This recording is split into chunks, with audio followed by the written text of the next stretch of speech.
thank y'all so much for being here. As you know, next week will be June 19th, and so we kind of shifted things because city offices will be closed because it is a holiday, and we are observing that. So thank you all for coming out. But we're going to talk about the history of Juneteenth. And so first of all, let me say I am a transplant. I am a Mississippi girl, deep south, about as deep south as you can go. We're like right on the river and the Gulf, by almost as far south as you can go. We've been here for about 20 years. When we moved here, I was pregnant with my daughter, so 20 years this month. We've been here, so I'm a Texas transplant. We did hear, and I knew about Juneteenth, of course, growing up in Mississippi, but even when I moved to places like Seattle, you'd be surprised. I saw more celebrations there than I actually did when I was living in Mississippi. So it has reached around the globe, and so I'm really privileged to be able to talk about that. So like I said, I'm a transplant, but this is my beautiful hometown, a beautiful place right on the banks. That's Mississippi's on this side, Louisiana's on the other side. So we're basically like Bryan and College Station. That's how close we are. Baton Rouge is the next biggest city to where we are. So that's a little bit about where I am, my hometown. You'll hear a little bit about it weaved throughout the Juneteenth story today. But one of the things I want to talk about, first of all, starting off, was waiting on emancipation. So when Abraham Lincoln did the Emancipation Proclamation, he did it in December of 1862, and then January 1, it was going to actually take place. This when it actually went into effect.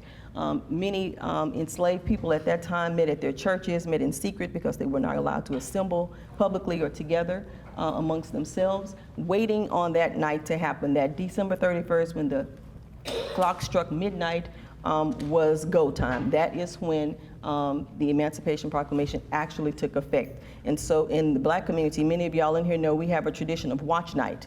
On December 31st, we always have church services, and we bring in the new year together where we celebrate and we thank God for what all he did for us in the year previous, and we're looking forward to the year coming. Many of those services that we have that we call watch night came from this. It was called watch night because it was almost like people have a big Super Bowl party. Everybody was getting together because they were waiting until that happened so that they could begin to see what life looked like for them with freedom on the other side.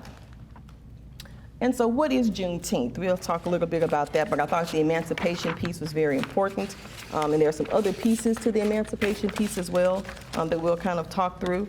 But when the order came in 1863, General Gordon Granger came to Galveston to the final enforcement of the Emancipation Proclamation. So it actually happened in 1863, but this was in 1865. So enslaved people in Texas did not know for 2 years, or word was very slow to reach them, that others had been free. So essentially they worked for another 2 years under those conditions without knowing that freedom had actually reached some of the other places where the South had already fell and the Union was in control. So that's a big deal, is that there was another 2 years that people here in this state did not know that freedom was actually out there for them.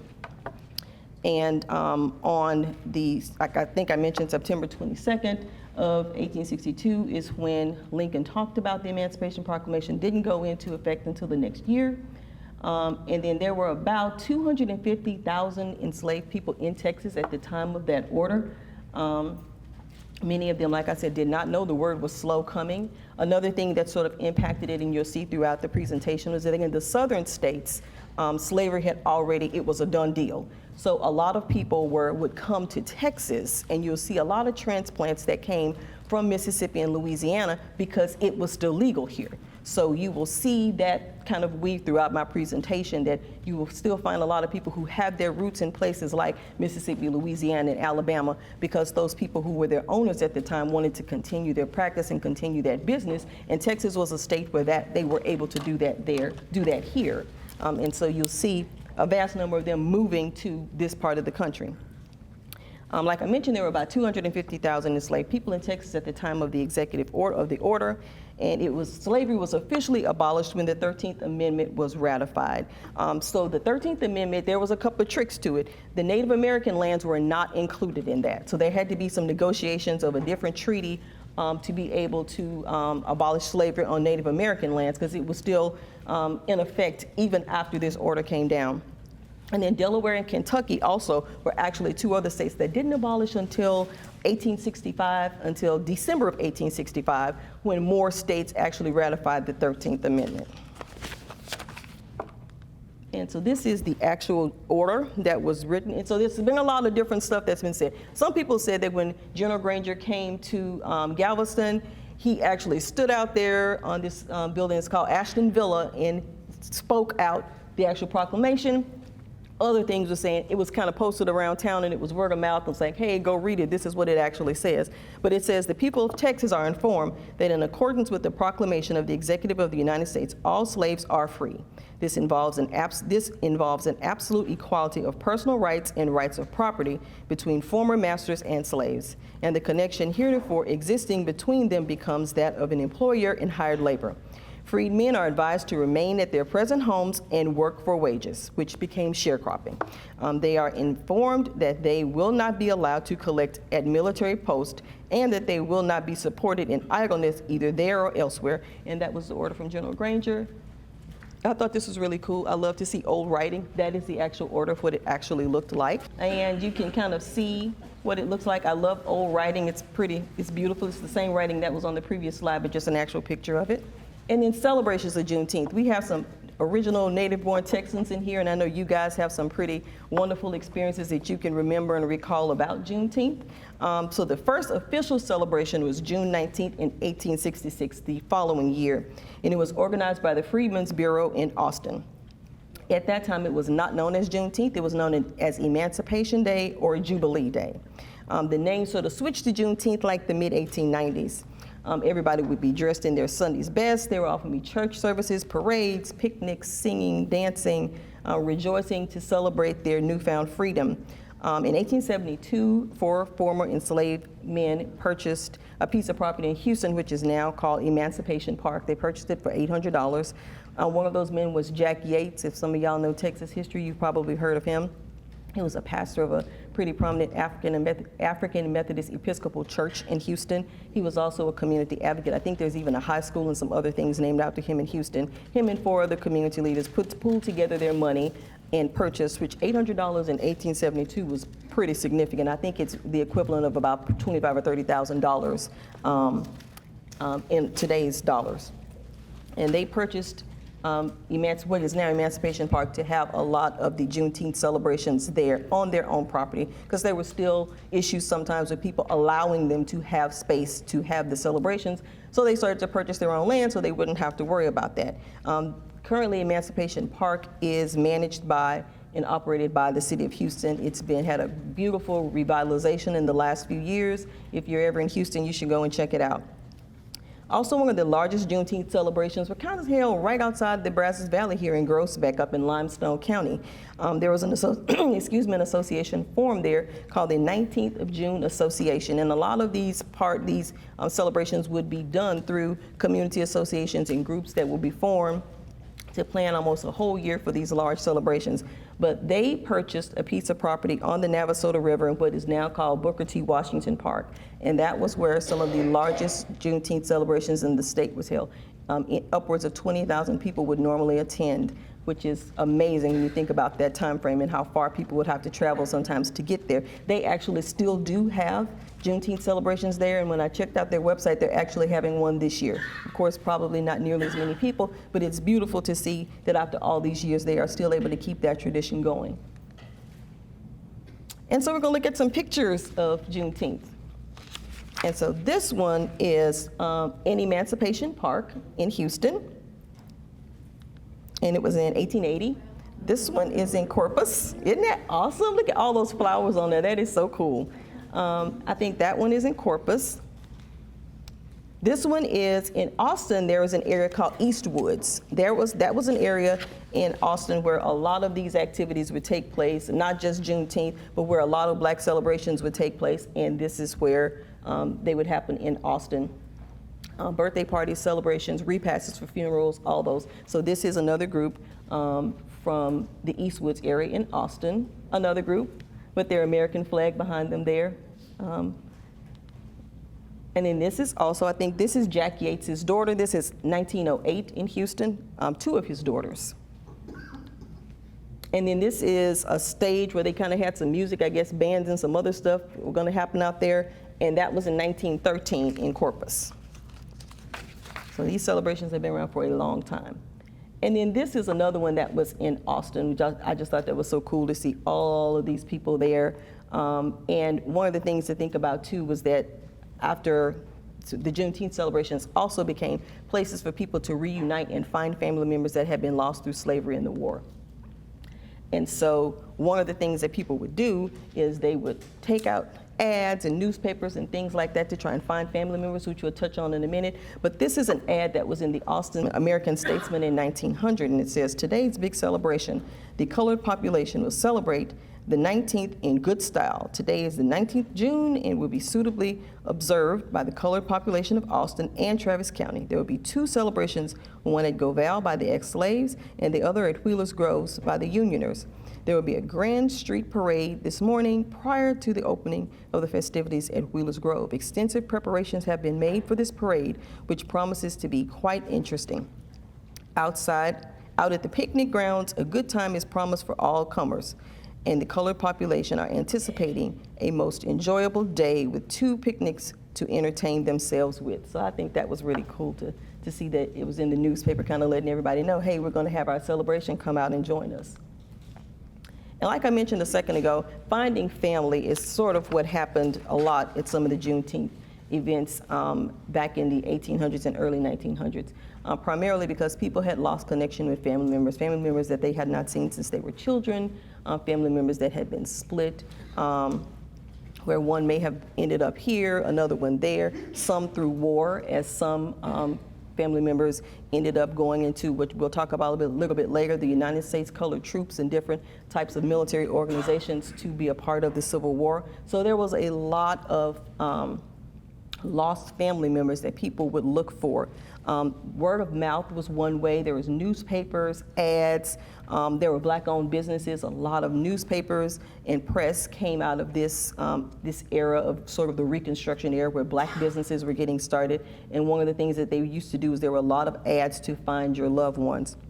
There were a lot of Christian organizations and the Freedmen's Bureau that would also assist people in trying to find the last place their loved ones were and what they could do to find them. So one of the main ones was a newspaper that was called the Southwestern Christian Advocate. It was based in New Orleans. There are a couple of others that are like that. They're mostly done through parachurch organizations and mostly done through pastors. They were distributed through some of the main southern states. And here's an ad from one, which I find interesting, as it references my hometown. And it says, "Mr. Editor, I wish to inquire for my children. My name is Penny Allen. I was sold to Bird Jones in Natchez, Mississippi," which my hometown had the second largest slave market in the United States outside of New Orleans. It was on the river and it was easily accessible, and it had more wealth than probably most other places in the country. Over 1,000 places on the National Historic Registry and a very, very large cotton generating industry in that area. I was sold to Bird Jones in Natchez, Mississippi, and afterwards sold to Coleman Garrett. I had 3 children, Charles, Roseanne, and Caroline. Caroline was the oldest. We belonged to widow Nancy Allen of Natchez, Mississippi, and my last owner's name was Coleman Garrett, and he brought me to Texas. My children were left there with the widow Allen in Natchez, Mississippi. Address me at Calvert, Texas, care of Reverend A.M. Gregory. And so you would see these ads. Pastors would be the main ones who would distribute the papers, would take the information, and would work through all different types of channels to try and help people to find their loved ones. So the site for this is called Last Seen, and it sort of has aggregated all of these types of ads that were put out during this time, and you can just type in the city's name.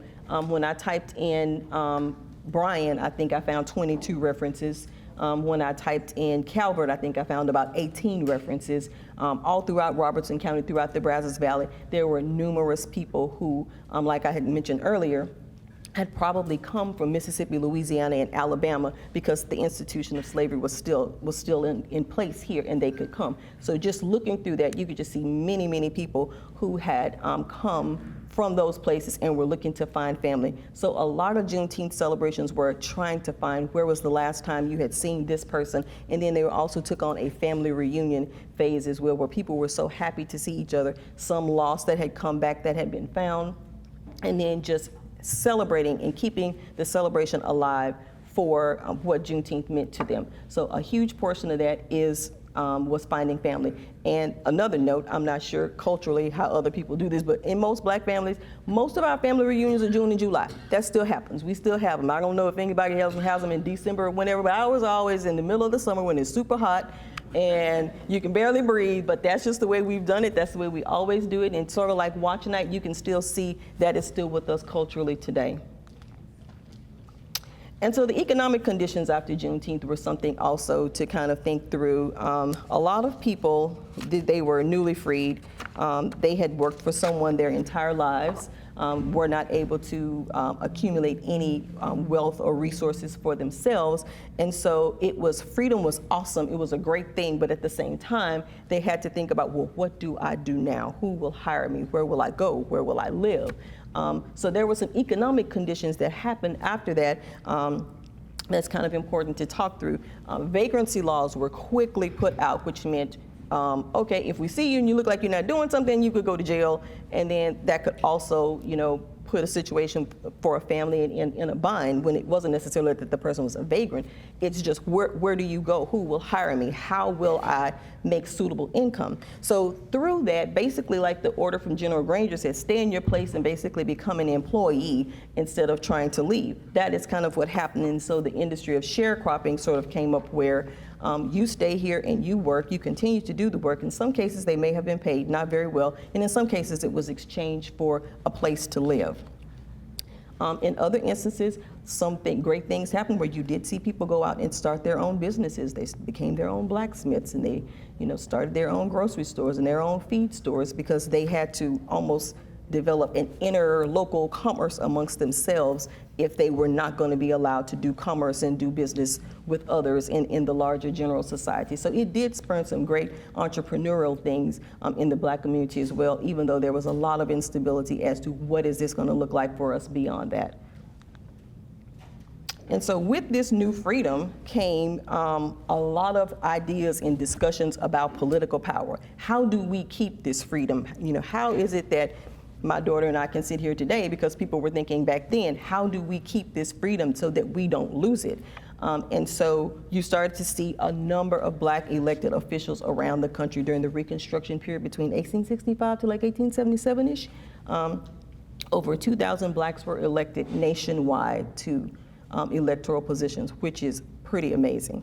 And 15 were elected to Congress. Voter education and knowledge of state and local laws was something that was talked a lot about at Juneteenth celebrations. People needed to let other people know, hey, this is the law here. You can't do this, you can't do that. So it was a lot of teaching each other how to manage this new world that they had to operate in, because previously they didn't have to deal with all of the freedom and all the laws now apply to you because you do have full citizenship. So they had to teach each other that. And they had to talk about voter education. How do you vote? How do you register? And so the Juneteenth parades and picnics became a place for people to stump for votes. It's like, hey, I'm running for this. Why don't you? This is what I stand for. Vote for me. And so they also became a huge rallying place for people who were running for office or people who were working with political parties to try and inform their platforms to be sure that they had things in them that represented this newfound group of citizens. And so they were just like everything else, you have a picnic and it's election time, people might show up, hug a baby and, shake a hand. So that was kind of what happened at a lot of the Juneteenth activities. People would come and they would talk about ways that they could keep their political power and then figure out ways and people that they could support to help them do that. In Texas, there were 52 black elected officials after Reconstruction. That is a lot, and we're going to talk about a couple of them. Some of the notables, Matthew Gaines, I'm sure you all know of who Matthew Gaines is, his relationship to A&M while he was in the 12th legislature. He encouraged the state to pass the Morrill Act, which is land grant colleges so that we could have what we call Texas A&M now, as well as Prairie View A&M University and other state colleges. So we are grateful to Matthew Gaines for the great institution that we have here and all the other great ones that we have around Texas. Also, Walter Burton. Walter Burton was the first black elected sheriff in the United States. And he was in Fort Bend County in 1869. That is incredibly notable because you don't really see law enforcement is a career that you see people going into it, and we have seen fewer and fewer minorities in that field. But to know that the first elected sheriff in this country was an African-American man from Fort Bend County is incredibly encouraging. So, and then another one was George Ruby. George Ruby was also, he had actually come from New York, and his family had ended up in Texas. He was also in the Texas legislature for 2 terms, but he continued to work with the Republican Party throughout Texas to be sure that it kept honest and kept the affairs and the needs of the African American community in the forefront. And we also talk about Matthew Gaines a lot for what he did with Texas A&M. But one of the other things that I thought that was pretty notable was he put forth a bill to exempt religious institutions and educational institutions from taxes. And so I thought that was really notable back in the 1800s, that he felt like also equipment and everything that they owned should not be taxed, that these institutions have a public good that they're doing, and taxing them at the rate that you tax everybody else might not be the best thing. So we can thank Matthew Gaines for that as well. And so that is a picture of Matthew Gaines. He was from Washington County, from the Brenham area, and he served from 1870 to 1900. Unfortunately, he was originally born in Pineville, Louisiana, which is right outside Alexandria, not too far from where I'm from, and ended up in Fredericksburg. He'd escaped a couple of times, and then he ended up with a family in Fredericksburg, and then ended up in Washington County when the emancipation happened. He ended up his last term. I think there was some kind of back and forth about whether or not he had been legally divorced from someone. And so I think he was somewhat barred from that last full term because of just other stuff. And then that is George Ruby on the left and Walter Burton on the right. And so there was this just a burst of black political power that was happening in the nation as free access to citizenship and all it meant to the country. It really meant a lot to the black community just to be able to enjoy those same freedoms. And so on the left is the state of Louisiana. All 64 parishes at one point had a black representative, and the lieutenant governor at that time was black, Oscar Dunn. And then on the right is some United States representatives. At the top is Hiram Rebels. I don't know if y'all have ever heard of him. He was the first black sitting senator from the United States senator. He's from my hometown. He was he pastored a AME church in my hometown, and then later, after he was no longer in Congress, he became the president of Alcorn State University, a historically black college in Mississippi.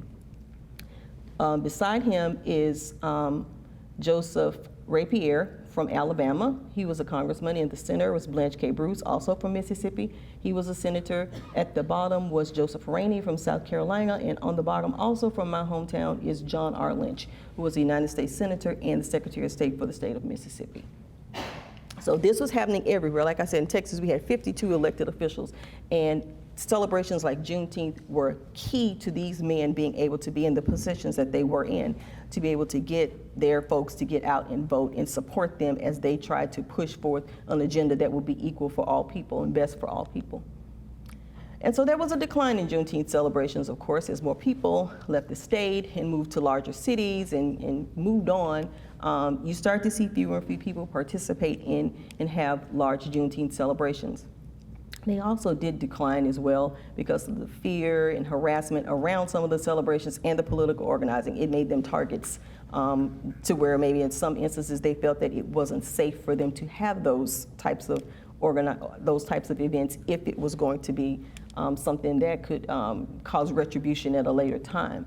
And so as a backlash to all of the organizing and the effects of having so many black elected officials, we got the black codes in Mississippi. My state's famous for a lot of stuff.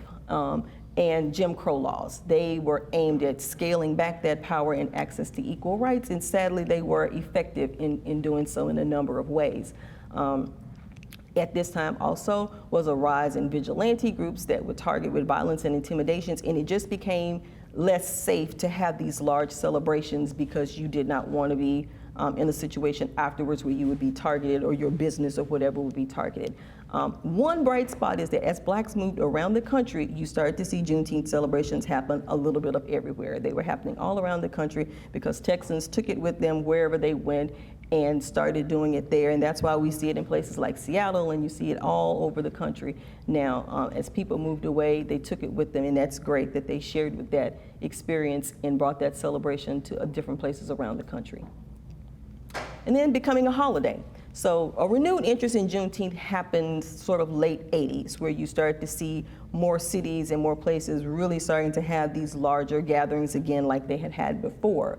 And so Representative Al Edwards in Houston introduced a bill in 1979 to make Juneteenth a state holiday, and that bill was passed January 1st of 1980. It became an official state holiday at that time. And in 1997, Congress passed a resolution officially recognizing Juneteenth, not making it a holiday, but officially recognizing what it is and what it meant to the country. So many of you may or may not have heard of Miss Opal Lee. She is a teacher in Fort Worth, and she has spent probably 40 years advocating for Juneteenth to be a national holiday. She has tirelessly marched all around the country. She is 98 years old now.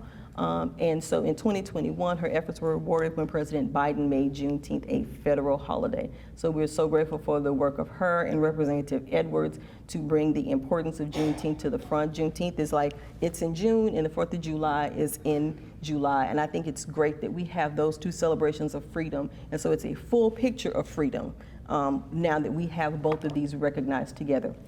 Not saying that one is better than the other. They both were needed to make us whole as a nation. And so that's Miss Opal Lee. She is called the grandmother of Juneteenth. I mean, she is 98 years. I hope I look that good when I'm 98. I really do. She's a beautiful lady, and her testimony, her story, even after she retired from teaching, guidance counseling, she basically got a whole nother career in service and activism. And it has resulted in so many of us enjoying that day off that we're going to have next week as an observation. So we're so grateful to her for her efforts. And that is the official Juneteenth flag. So I don't know if y'all have seen it, so you may see it in some of our stuff that we have around town and that you see in reference to Juneteenth. So that is the Juneteenth flag. And so I kind of have a little fun fact, a little personal connection. I'm a genealogy buff. I have been for a long time. My daughter can tell you, I've probably been doing this since like 2009. She probably wasn't even old enough to know what I was doing. So I am an absolute history buff. I come from a place where you can't be from where I'm from and not just love history and want to know more. I grew up with my grandparents, which I feel like is so awesome. I'm a grandparent now, and I learned so much from hearing their stories, hearing my grandfather's stories about World War II, and just hearing their stories about their ancestors just made me always want to know who were these people who made me who I am. And so this is my fourth great-grandfather. He was in the 22nd United States Colored Troop Regiment, which, if you know anything about the United States Colored Troops, when the war started, the Department of War allowed black troops to serve on the side of the Union. Now, there were some that served on the side of the Confederacy. There's different thoughts about people have about that, whether or not they had to or they wanted to. Either way it goes, there were people that did both. But this was my fourth great-grandfather. He was in the United States Colored Troop, the 22nd Regiment. He was living in Mississippi. And like, when I look at this, I'm like, how did this dude end up in Pennsylvania? Like, I mean, I'm still trying to figure out, how did he get there? That was such an effort to want to be a part of this, that he took himself from way down in Southwest Mississippi and joined up with this group and went around the country fighting for what he believed at that time, and that was freedom that would allow him and his generations, like myself and many of y'all sitting in this room, to be able to enjoy the freedoms we have today. So here he is, and this is April 4th, 1865. His regiment was there in Pennsylvania. The 22nd was also a part of Abraham Lincoln's funeral processional. So I thought I told my daughter that last night. I think I probably told her that like 5 times, because I think that's cool as a history nerd, that his group was there. They were part of the procession as Abraham Lincoln's body was being carried to its final resting place. And then after that, they were sent on the eastern shores of the Potomac to look for those people who they had assassinated President Lincoln at the time. We know it's only one person. Conspiracy theorists say maybe more than one, but at the time, they were sent to look for them. After that, in late May of 1865, they were sent to Texas. They were sent to Galveston, the Rio Grande area. They were sent to Corpus and sort of fanned out, and then they mustered out October of 1865 and went back to Mississippi. So he was actually in Texas when the order came. I think that's pretty cool.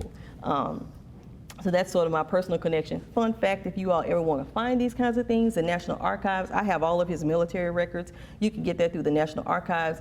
Ancestry.com, Family Search are invaluable to you. All you need is a little bit of information. You need a couple of names and you can do it. I've been working on my family tree for about, I don't know, maybe 12, 13 years. And so I showed it to my daughter the other night and it said like it could no longer facilitate my tree on the page. It was so large.